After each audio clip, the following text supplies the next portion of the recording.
तुलसी से जुड़ी एक कथा बहुत प्रचलित है। श्रीमद् देवी भागवत पुराण में इनके अवतरण की दिव्य लीला कथा भी बनाई गई है।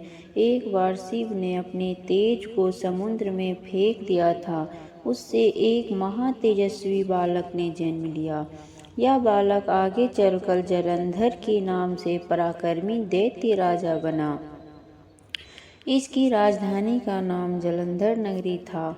दैत्यराज कालनेमी की कन्या वृंदा का विवाह जलंधर से हुआ। जलंधर महाराक्षस था। अपनी सत्ता के मद में चूर उसने माता लक्ष्मी को पाने की कामना से युद्ध किया, परंतु समुद्र से ही उत्पन्न होने के कारण माता लक्ष्मी ने उसे अपने भाई के रूप में स्वीकार किया। वहां से पराजित होकर वह देवी पार्वती को पाने की लालसा से कैलाश पर्वत पर गया। भगवान देवाधिदेव शिव का ही रूप धरकर माता पार्वती के समीप गया, परंतु मां ने अपने योग्य बल से उसे तुरंत पहचान लिया तथा वहां से अंतर्ध्यान हो गई।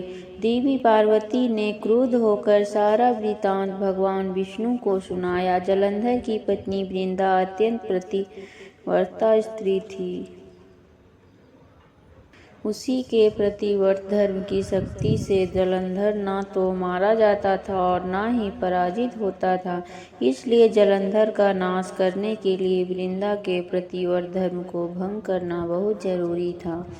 इसी कारण भगवान विष्णु ऋषि का वेश धारण कर वन में जा पहुँचे, जहाँ वृंदा अकेली भ्रमण कर रही थी। भगवान के साथ दो मायावी राक्षस भी थे, जिन्हें देखकर वृंदा भयभीत हो गई। ऋषि ने वृंदा के सामने पल में दोनों को भस्म कर दिया। उनकी शक्ति देखकर वृंदा ने कैलाश पर्वत पर महादेव के साथ युद्ध कर रहे अपने पति जलंधर के बारे में पूछा। ऋषि ने अपने माया जाल से दो बानर प्रकट किए। एक बानर के हाथ में जलंधर का सिर था तथा दूसरे के हाथ में धड़। अपने पति की यह दशा देखकर वृंदा मूर्छित होकर गिर पड़ी। होश में आने पर उन्होंने ऋषि रूपी भगवान से विनती की कि वह उसके पति को जीवित करे। भगवान ने अपनी माया से पुनः जलंधर का सिर धड़ से जोड़ दिया, परंतु स्वयं भी वह उसी शरीर में प्रवेश कर गए। वृंदा को इस छल का जरा आभास न हुआ।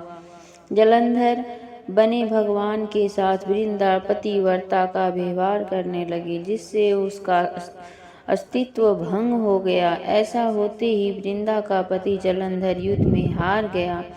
इस सारी लीला का जब वृंदा को पता चला तो उसने क्रुद्ध होकर भगवान विष्णु को शीला होने का श्राप दे दिया तथा स्वयं सती हो गई। जहाँ वृंदा भस्म हुई वहाँ तुलसी का पौधा उगा। भगवान विष्णु ने वृंदा से कहा, हे वृंदा, तुम अपने अस्तित्व के कारण मुझे लक्ष्मी से भी अधिक प्रिय हो गई हो।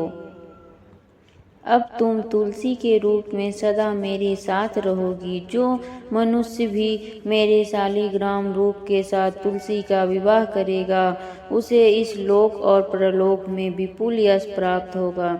जिस घर में तुलसी होता है वहाँ यम के दूत भी असमय नहीं जा सकते।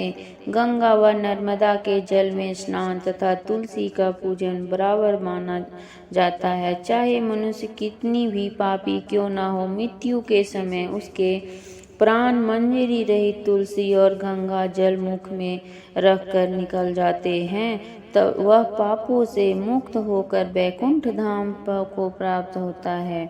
जो मनुष्य तुलसी व आंवलों की छाया में अपने पितरों का श्राद्ध करता है, उसके पितर मोक्ष को प्राप्त हो जाते हैं। उसे